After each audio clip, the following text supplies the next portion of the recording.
Underway, our next guest this morning, Paul Gardner and Hannah Stanley from Harby Harlequins will preview their pantomime in the stage of the Village Hall from this coming Wednesday until Saturday, that's 31st January to the 3rd of February. Oh no, they aren't. Oh yes, they are. They're right in front of me, not behind me. It's 12 after 11. Paul Gardner and Hannah Stanley from Harby Harlequins previewing Aladdin, 31st January, 3rd of February. Welcome, guys. Hello. Hello, and welcome from the Harby Harlequins. Yeah, indeed, yes. And the first thing that Paul says to me was, have you spotted me on the third page of our programme just as a woman? Thank you. Yeah, I got it straight away. Nice red hair, by the way. Thank you. Yeah. What was that in? That's in, what's that production? That's in the actual... that's in the Aladdin. That's our line-up for the photo shoot. Yeah, that's brilliant. Well, last year I came to terms with wearing makeup, but this year I had to come to terms with wearing a bra and makeup. Well, one stage at a time. As they say. Yeah, great stuff. Yeah, how long have you been in Harby Harlequins? This is my second year. Second year, yeah. They didn't put me off last year, so this is my second year, and I thought I'd give it a go again. Yeah, why not, yeah. What about you, Hannah? Yours is your first year, isn't it? Yeah, this is my first year, yeah. Enjoying every minute. It's really fun. Excellent. So what part are you playing in Aladdin? What's your... I am shouting, which is the Sergeant of the Guards. Right. Yeah, so a small part this year, as it's my first year, but... Yeah, well, start off gently, does it? Yeah, start off small. Yeah. So how did you become interested in joining the Harlequins? Well, I help out in Brownies, and I used to see them always coming in afterwards on a Monday night, and I kind of just thought I'd give it a go this year, so... I auditioned in, I think it was October, and ended up getting a part, so yeah, that's how I kind of... She wasn't like me last year, missing the auditions and knocking on the director's door and saying, can I still have a part, is it too late? Right, who's the director? Eddie Lilly. Eddie Lilly, yeah, good old Eddie. Is he listening this morning? I hope so, I hope he's tuning in and listening, along with Paul Stewart, who's Paul, who's been helping co-direct this year. I remember one year Paul Stewart. Which one did we go see one year? I think it was Aladdin. A few years ago. He was a baddie on one of the horses, and he came down the front of the stage on this hobby horse type thing, didn't he? And I think the crowd was... Everybody booed, didn't they, when he came on? One time the crowd really got into it, throwing stuff at him and all sorts of sweets and everything else. Well, he's an icon there, Paul. Oh, yeah. Yeah, I think he's been in it right from the start, hasn't he? Yeah, he's one of the original founder members. Yeah, I think there's 4 members of the show. There's got Richard Headling, sorry, I don't know how to pronounce the name, Paul Stewart, and Anne and Eddie Lilly. So I think they've been in it from the very beginning. Yeah. So and this year it's our 20th pantomime, getting close to the big one, the big 2-1. Yeah, 21, yeah. This year's a big one as well. This year is a big one as well, yeah. One thing I like about it is there's some cracking talent out there. We look around, undiscovered. I remember one year we came to one of your pantomimes, and I can't remember which production it was, but there's a guy in there who looked like Prince Charles. Was it your pantomime? Was it last year? No, a few years ago now. Yeah. And he got these big ears, naturally big ears, hadn't he, remember? And he was almost like Prince Charles, wasn't he? And I think he actually virtually stole the show. He was that good, wasn't he? Yes. Do you remember it? I do, yes. Yeah. And the other thing we remember, that you have a live band playing. We do, yes. We do, yes. This year, for the second time, my father joins our band, and he's playing euphonium, so we've got a touch of brass to our band, along with drums and guitars and keyboard, Jenny Walker on the keyboard. Yeah. So. Yeah, not many pantomimes actually have a live band, so we're quite honoured to obviously have them helping out. Actually, definitely makes it better. It does. And has Eddie written the script again with lots of local references? Yes, he has. Paul's Pizzas get a mention. Paul Stewart does the pizza van in Harby on Friday nights, and he always gets a mention. And Harby Garage always get a mention. I like it where you take the mickey out of all the local businesses. Well, it's the only village. It's the only chance you get. Yeah, it's brilliant, really. He does an amazing job writing it. He does, yes. He definitely puts a lot of thought into it, and makes it, and even for the people's parts. He sometimes adapts the script to obviously meet the person's part, which is really good. I mean, he deserves a lot of credit, you know. He worked very, very hard on it, you know. And there's also a few others that I'd like to mention. Of course, yeah. There's Jonathan Neal, who does the stage setup and gives away endless Saturdays to help out and to get painting and get building and sawing and all the wooden things, props he makes, and he's been working really, really hard again this year to put the stage together, to turn the boring old village hall into a Chinese theatre. Yeah. With lanterns and dragons and that sort of thing. And also I'd like to mention a big thank you also to Kevin Brecken, and he does the scenery. And for the first time this year we've got scenery that's actually digitally enhanced. Oh, wow. So whereas in previous years it's been painted and hand-drawn by Kevin, and he spent many, many hours tracing and cursing and drawing and painting. But this year we've actually got, for the first time, stuff that's actually printed. And it actually looks amazing. And it's absolutely amazing, yeah. I think he got, like, pictures and he's, like, blown them up and, adjusted them as well to obviously to fit the era and the theme. So computer generated. Computer generated, yeah. And when you step back from it, it looks so much 3D and it looks so digitally enhanced, I think, the way it is, you know. I mean, in every theatrical group, obviously, you've got the people like those guys who work in the background and put so much into it, and they make it what it is, you know. I mean, as well as all us actors, we've got the easy bit, really. Yeah. We actually need about 50 people to get each production on the road. Of course you do, yeah. There's us actors, and we've got a cast of 23 this year. And then we need the backstage help, the stage manager, the people to run, the most important, the bar. The prompt, Yes, yes. definitely help. Definitely help, and he comes along and is cursing us all at rehearsals. Yeah, and then obviously costumes, Sally Fagan does the costumes. Yeah. Working probably really hard today as well to try and get everything finished. Probably as we speak, she'll be there sewing away. Yeah. Even at rehearsals, she gets a little sewing kit out and starts doing little bits that she can. Yeah, even at rehearsals, in between lines, she's there going like that, sewing away. She never wastes a minute with doing that. But it's amazing, and I think she has a few other little helps every so often. I think I've got a piece that had to be handmade by someone else. So yeah. But she does really well. Yeah, it's all good stuff, isn't it? Yeah. How many people are there in the Harby Harlequins altogether? Well, actors, there's a cast of 23, but when the show comes on, we have about 50 people running it each night, because we share the village hall also with the Women's Institute and the preschool. Every night, all the seats and chairs have to be stacked away one side, and there's quite a lot of work that goes into it, then each obviously night. Lighting and sound, we also have people come in and do that set it all up. So we obviously have people at the back of the hall, obviously operating that. Obviously we've got the band as well. Yeah. So obviously backstage crew, people doing makeup. Yeah, we've got the makeup artists. Paul's got a lot of changing to do. Yes, you know, yeah.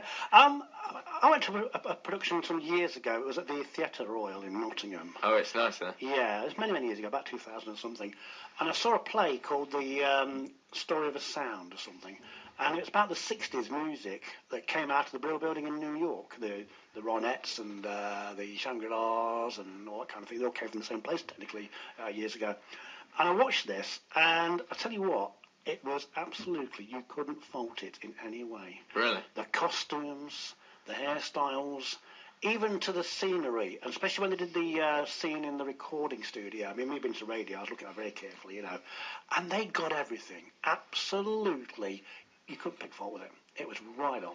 Yeah. I mean, when you've got that, then that makes it as well. As well as your actors being on stage, of course, but when you've got the background stuff right, it's even better. Oh, yeah. You know. As I said, we've turned boring old village hall into a Chinese theatre, you know? Yeah, that's good. Yeah. And we've got an amazing bar named Peking Tom's. And I think you serve ice cream in there. Yes, we is that right? do sell ice cream and raffle in the interval, yes. Yeah, that's good. There's a lot that goes on. There is, yeah. How much rehearsal time do you do from when you know what you're doing? Well, it feels like forever, really. Well, we've been, well, after we obviously had auditions, and then I think we started rehearsals after that, and we've attended over about 30 rehearsals since, and currently, obviously beginning of this year, because obviously the shows are coming up, we have an average of about 3 a week. And we've got one this afternoon. And but from now until like our last show, and obviously clearing out on the Sunday as well, we've got a whole week worth of obviously shows and do you find it rehearsals. Difficult to learn your lines? To start off with, for me, yes, because it's my first year. But I've had obviously people that I've been at before actually giving me ideas of how to actually rehearse them. So someone actually said, like, if you record them on your phone and leave a gap, and then obviously when you're in your car going to work or whatever, just play it and then learn your lines that way. And I've managed to be able to do it that way for me. It's been difficult for me this year because I've had double the amount of lines to what I had last year. So as well as having a better part, you have more lines. So it swings and roundabouts, really. Yeah. So it's Wednesday 31st through to the 3rd. And do you find that every performance goes differently? I mean, no doubt not only with the audience, but with yourselves as well. Well, yes. Yeah. Well, with the audience as well. I mean, Wednesday, it's the ODs. We have it's a free night, concession night. So that's good. They always laugh in the right points, and they're quite gentle and quite kind, and don't boo too much. and then Thursday, Marion, who's one of the cast members, she works in Mars, and they have an annual trip out now to the pantomime every year, and she brings a bus load, and they all go for a meal first in the Nag's Head. Yeah, I can imagine what they're like. We'll try and a few drinks, knock back, and so they're good fun. Yeah. And then Friday nights, okay, but not as good as the other two. And then we normally get all the words right by the Saturday night. Yeah. But then the Saturday matinee, it's more for the children. So obviously they laugh in different places to the adults, you see. And they get a lot of joy from the visual effects rather than some of the jokes, Yeah. So every audience is different. Yeah, it's good. So. The Village Hall at one time it had some improvements, and there's always a plan to improve it further. Do you know what stage that's at? Well, no, I don't. But Jonathan Neal, who is in the pantomime, he's on the committee there, and they're always planning to try and change it. And they might even want to extend it. I'm not sure, Yeah, because you've got a nice village hall with a stage and. Yeah, well, we put there's a stage there, but we extend the stage, you see. Yeah. So, you actually make it bigger. Yes, we do, and that's what they do on Saturday mornings. They spend hours building extensions, and they double the stage, you see, for us when we're coming on, you see, and then on Sunday after the show, we pack 4 months of hard work of rehearsals and building. We pack it away in 4 hours, and that's done for another year. Yeah. And then it looks like we've not even been there. So Eddie's written the screenplay again, and does it follow the sort of main story? Well, we've got the genie and everything. Yeah, we've got a genie, we've got Aladdin, but Eddie's absolutely brilliant and puts his twist on things, and that makes it exciting and more interesting and unique and different. Yeah, like with obviously there's like other people that you probably wouldn't find in it, but it makes it funny. Like we've even got a ring, so that's a magic ring as well. So he's got a twist into that, and he makes it all funny and stuff. And I remember one production we saw down there some years ago. They had a couple of soldiers on the stage, a couple of ladies dressed as soldiers. Oh, yeah. They had calendars on their heads for helmets, and they were private, short and curly. I'm sure he spends all year thinking of the names. Yeah. Definitely. Yeah. I mean, I'm sure he's on holiday and he says, I've got it. Yeah. Or 3 o'clock in the morning he comes to him, no doubt. Of course, Eddie, a very talented artist as well. Yes. And he gives Kevin the guidance on how he wants it. Kevin's the arty man of the group, and he does all the drawing, and like we've got a washing machine in it, and he spent hours putting the buttons on and a door to open. Where does a washing machine fit into Aladdin? Well, or is that that'll be wishy-washy and the laundry. Chinese laundry. Yes, Chinese laundry. So if anyone comes and wants to see it, then obviously they'll get the joy of seeing all our hard work and everything. So there is still tickets on sale.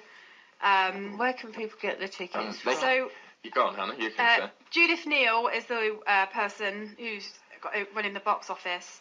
Her telephone number is 01949 860 713. Adult tickets are £8. Children under 16 are £4. And her box office open from Monday to Saturday, 10 a.m. to 7 p.m. And on the Saturday night, all tickets are £8, as it's the most popular night, as you can probably guess. But there are very limited tickets left for the Saturday night. Yes, definitely. Right. And as Paul said earlier, Wednesday we've got OAPs have it free on the Wednesday night. But if they do want to come, then they need to ring, as obviously seats are limited. There are still some available, are there? Yes, I believe we still have plenty of seats left on the Thursday night and on the Saturday night. But what's quite exciting this year is before Panto started, me and Kevin, who does the scenery, we did some scare acting in Twin Lakes. All right. And just as a bit of fun before we get serious and get going with Panto. And we made some friends there, and we've got a group coming from Twin Lakes on the Thursday night.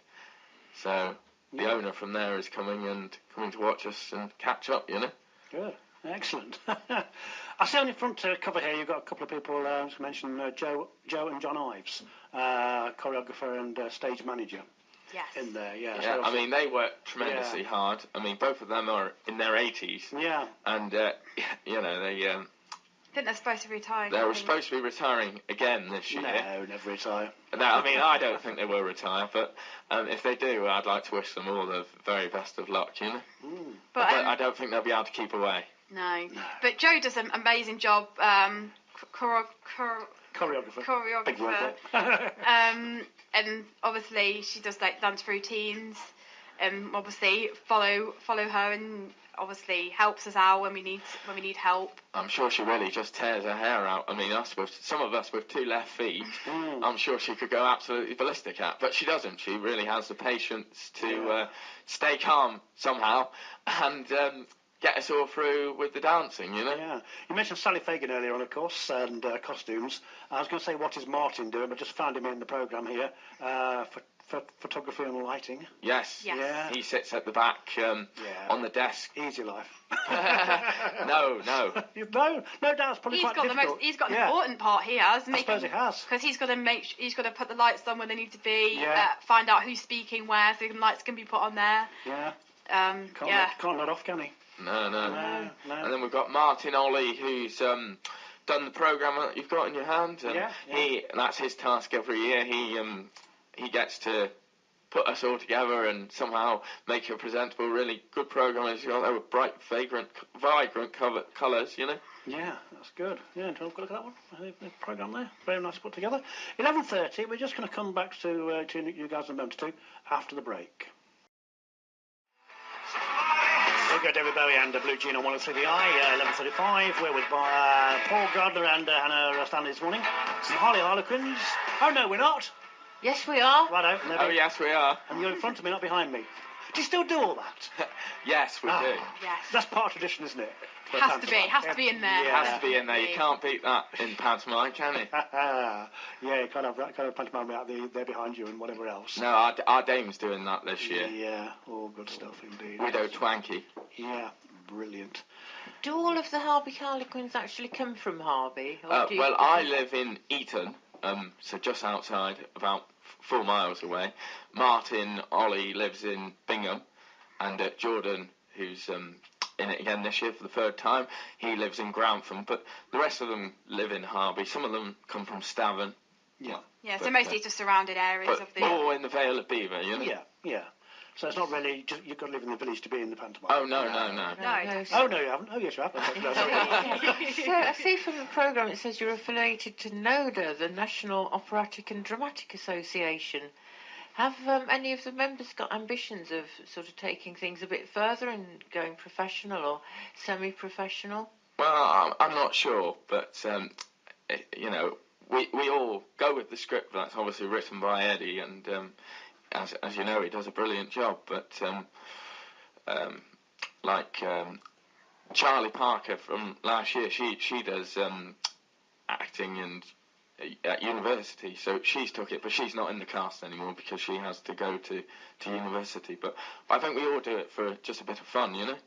I was going to say, well, they obviously got a few young children or teenagers in there, which I'm guessing like they will probably want to do it as a career, because they seem to put a lot of effort in whatever, and I think some of them go to classes as well. Yeah. So I think for some of the younger ones, then it will be their ambition to go into acting, but probably for some of the older people.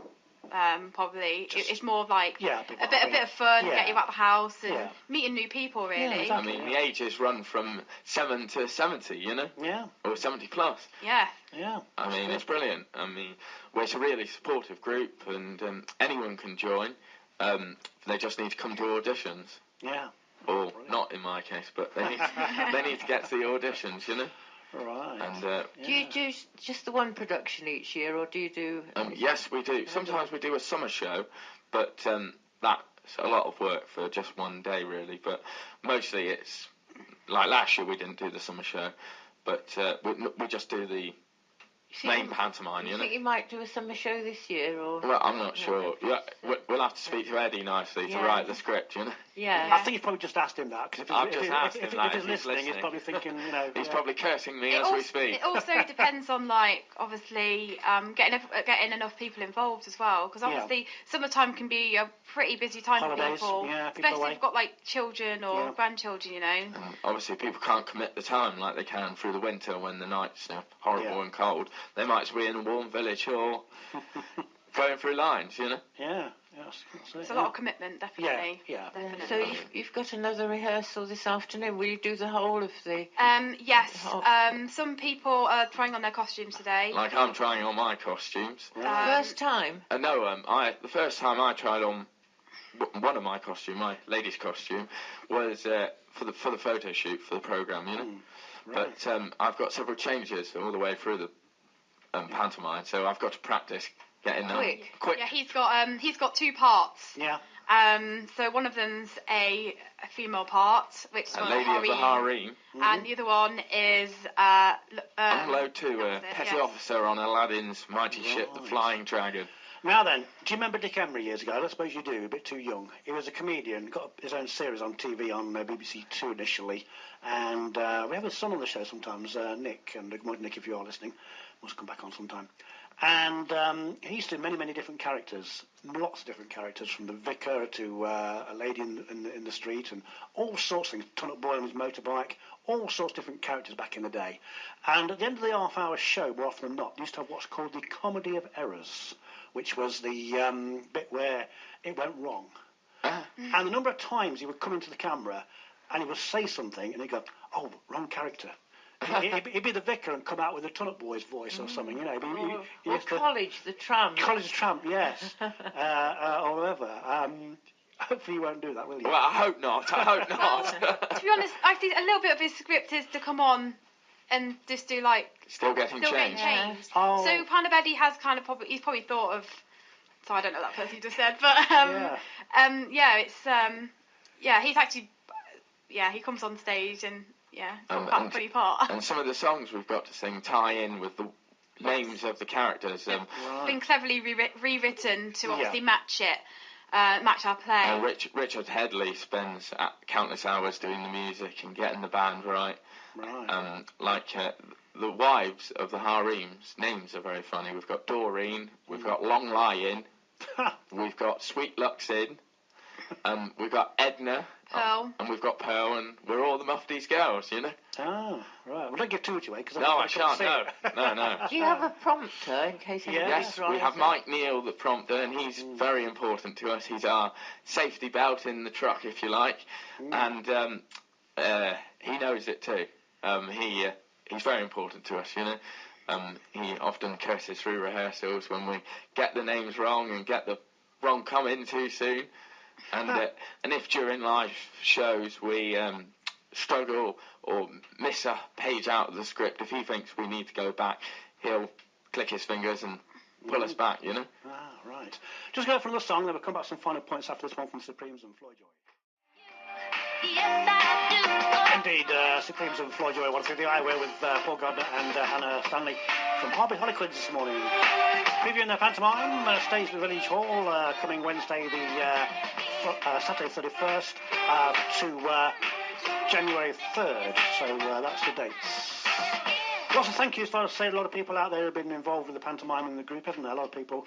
Yeah, well. I'd just like to say a few thank yous one last time. I'd like to thank Paul Stewart for co-directing and helping Eddie out, and of course our wonderful director Eddie Lilly, who's again come up trumps and wrote an amazing script again for us this year. I'd like to thank Jonathan Neal for his contribution and solo efforts for putting the hall together and turning a dull, tatty village hall into Chinese theatre.